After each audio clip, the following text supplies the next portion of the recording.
Well, Mrs. Faithful is out. Welcome to my orchid channel, Chorus Orchids. Happy to see you here. My second bloom spike video in a short while. There's so many things going on here. And now she's out as well. I don't know if she will look better if I switch on the flashlight.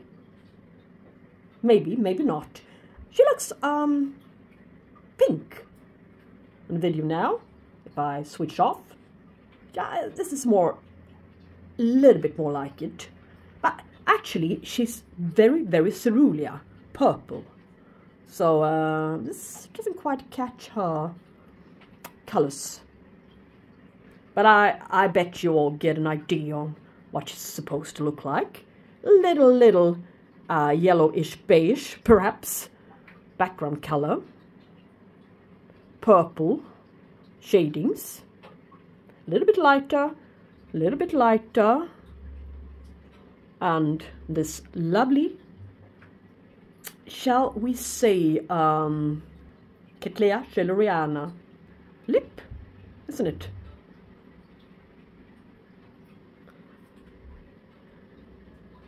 This flower came out as a single one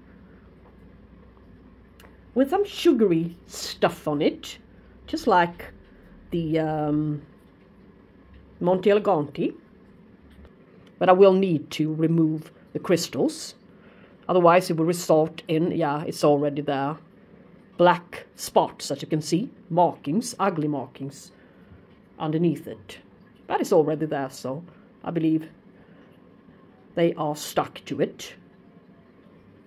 But anyway, she's a gorgeous orchid, lovely scented, better scented than the Purpurada, original Purpuradas. And the flowers are getting wider, 13 centimeters now on this blooming.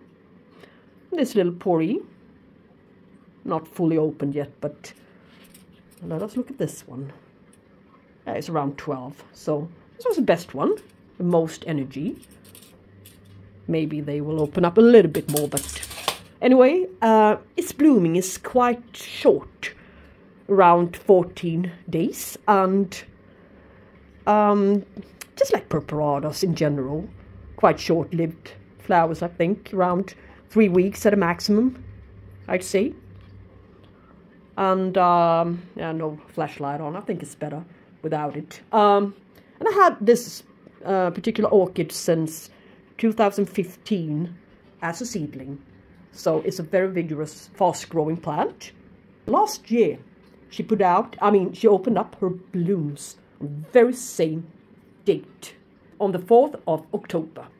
Exactly the same week on, the 3 times she's flowered for me. On the first blooming, she had only 2 flowers. So this is progress. It's actually 4 flowers on this spike, so that's kind of great. On this poor little thingy. But maybe next time there will be a better blooming on the second one as well. I just wanted to give you a little recap on the bulbo Mastersianum. Look, you put a lot of energy. I just wonder, where is it? Has it crumbled up and died, the spike, altogether? No, it was already up here. Next time I checked on it, so she's still with us. So you can see it's not going to be a very wide flower, umbrella-like flower. But there will be bloom. Always blooms with just one. And it's the season now, so nothing peculiar about it being in bud, really. This one, on the other hand, the Eldorado, should be in bloom. She's been blooming here, and she put out a lovely little yellowish bloom for us, so and so should this one, Cattleya. But well, maybe they need some more time, yeah, to adjust and adapt. But they're growing on nicely now, and they like it here under my grow light, red light, to encourage them to bloom a bit more. 5 days later on, it's not open yet. This surprised me a lot.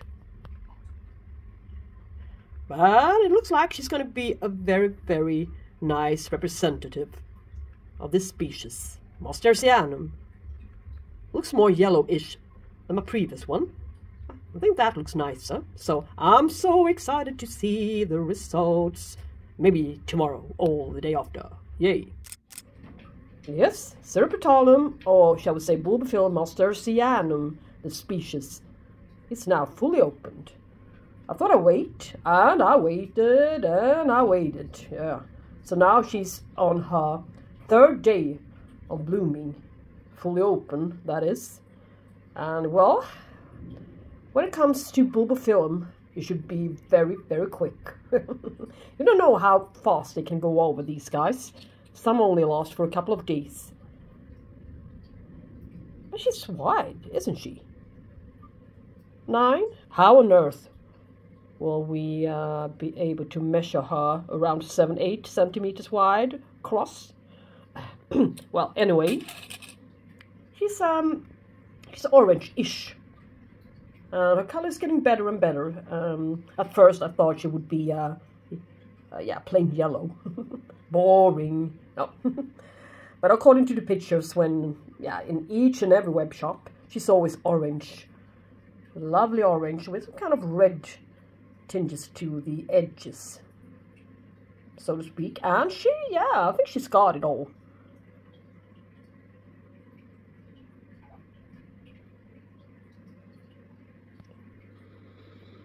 Smells, yeah, the smell's not bad.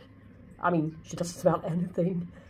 Maybe like rotten leaves or falling leaves. Not so bad. Not a smell you can feel. As long as you don't sniff it. Put your nose all the way onto it. To the flower. But she's great. Starting on a new growth as well. Yeah, 2 new growth even. I mean, that's great progress for an orchid, which only costed around €7 and was supposed to have 2 years to flowering size yet. So this was a pleasant surprise. Huge flower for being, yeah, such a small plant. Of course, she can grow wider, but it's funny to see that she can bloom this tiny sized. Laelocattleya Renaissance White. I got her at the same time as I got the Barocco or Renaissance Red Orchid. Yeah,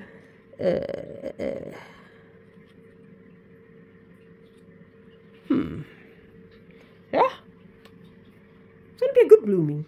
Just as good blooming as when I got her. She had 2 spikes, 2 good spikes. One was almost overbloomed when I got her, and the other one was, well, yeah, had some more time left. This variety I really, really like. She's been out there on the balcony since June until late September. I thought it would trigger them to bloom and spare me the job on watering them. So look at the pseudobulbs. She obviously needs a lot of moisture to look as great as this. After all this rainfall we've been having, no wonder she's plump. But at time there was a possibility on my orchids outside being overwatered instead. But yeah. So she likes moisture. Laelocattleya Renaissance White. And here's, I think this is one of my absolute favorite Phalaenopsis species. Ambuensis. Phalaenopsis ambuensis. Handwritten tag, yeah. Not easy to see what they've been writing on it. But anyway, look. These 2 guys are really filling up the whole apartment with, yeah, a delicious scent. And this is a spike she arrived with some time ago, a few months ago, from, I believe, Schwerter. Yes. And she's sequential, so she waited for a while and to put up this one simultaneously as she started to open up this, the other spike she arrived with. So it's going to be a long time blooming, I think, hopefully. And she's starting to adapt to the little bark perlite. You can see a couple of good root tips here and there, but so yeah, it's about time for her to be watered. But she's really highly scented. So if you'd like to have an Easter bloomer species, Phalaenopsis, which is scented, quite nice scent as well. It's not disturbing you in any way. This is the one for you, and not so pricey.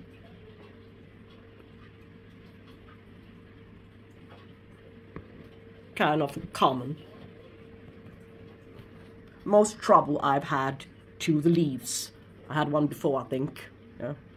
So it's always, for me, the problem with leaves and thrips and stuff. Otherwise, I can take care of them properly.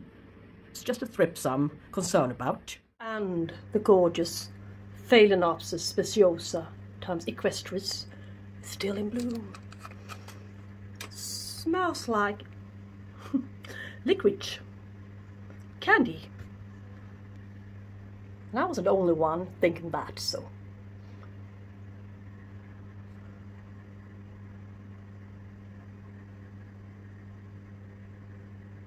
Super health. I mean, 4 spikes. Not a single bud blasting yet. And that must be some kind of world record. No, sorry. And down here, I put a lovely Phalaenopsis Tetraspis. Also still out. Scented, lovely. Another spike coming. 2 spikes coming. Yes. It's a lovely orchid. Well guys, if this isn't what we're after in orchid growing, I don't know what is. The Großräschener orchid, Cattleya, Eldorado, Mount Ito. It doesn't stop there, so I'm trying to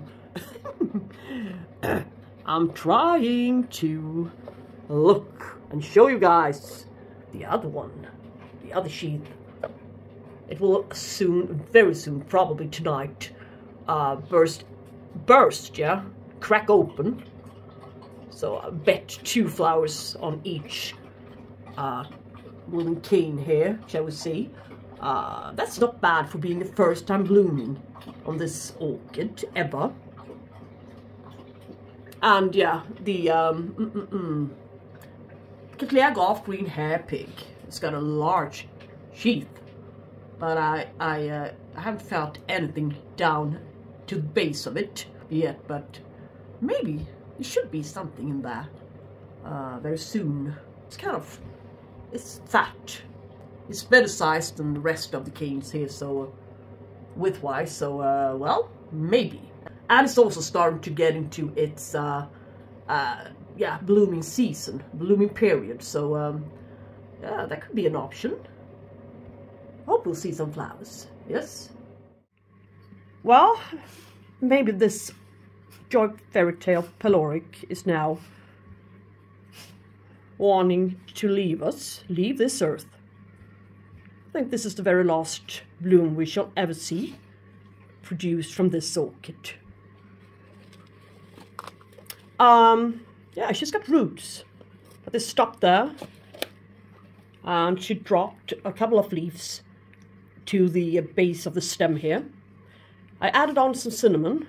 I didn't really know what to do or what it was, but she dropped a couple of leaves, and her last blooming created kind of small-ish flowers in size.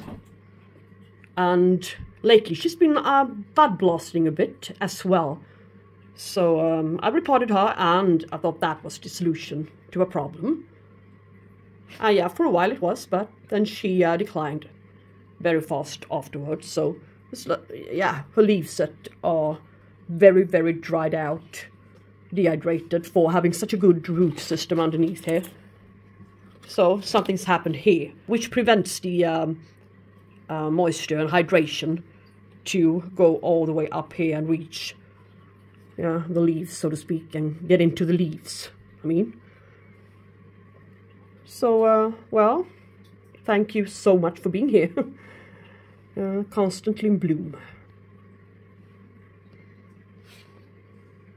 8 years, I think. Yep.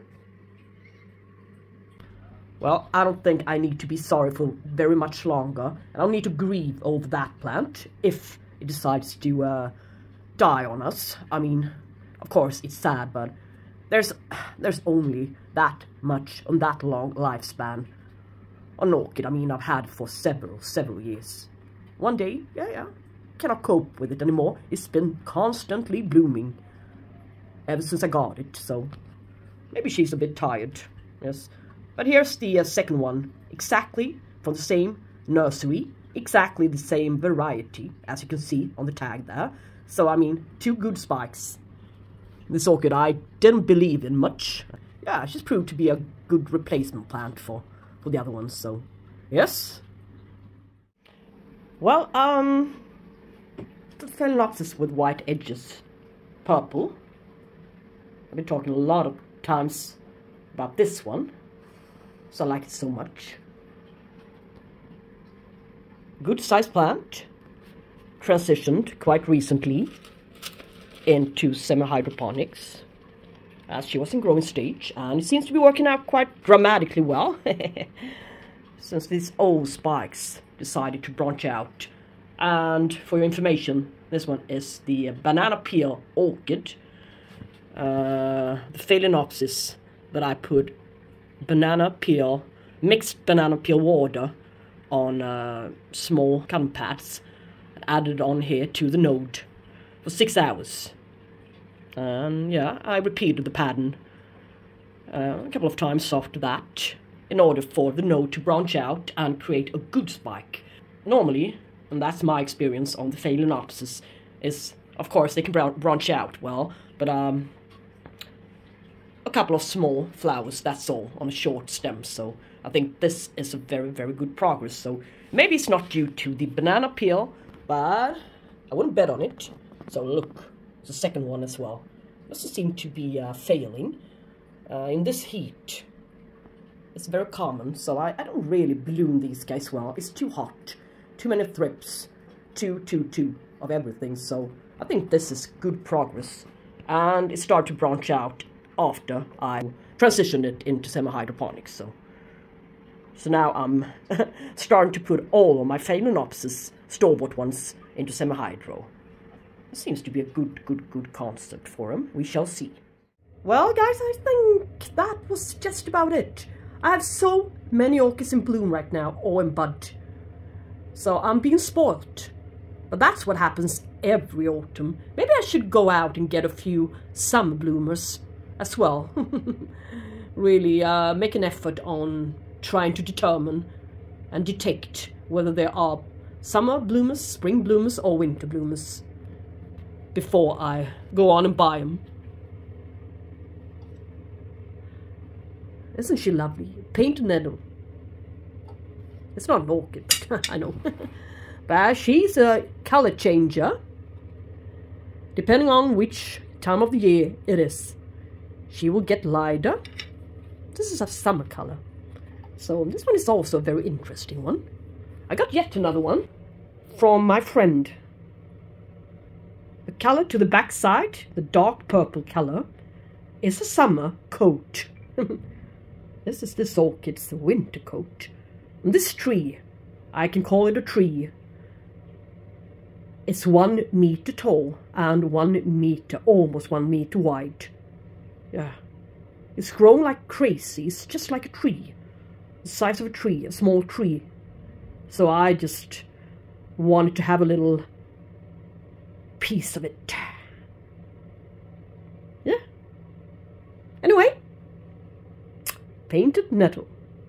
So, hope you like this video as much as you want to give it a thumbs up. Perhaps even subscribe if you haven't done so already. I mean, it's free of charge. It doesn't really matter. We'll help this channel out a bit. And yeah, talk to you soon. Bye-bye.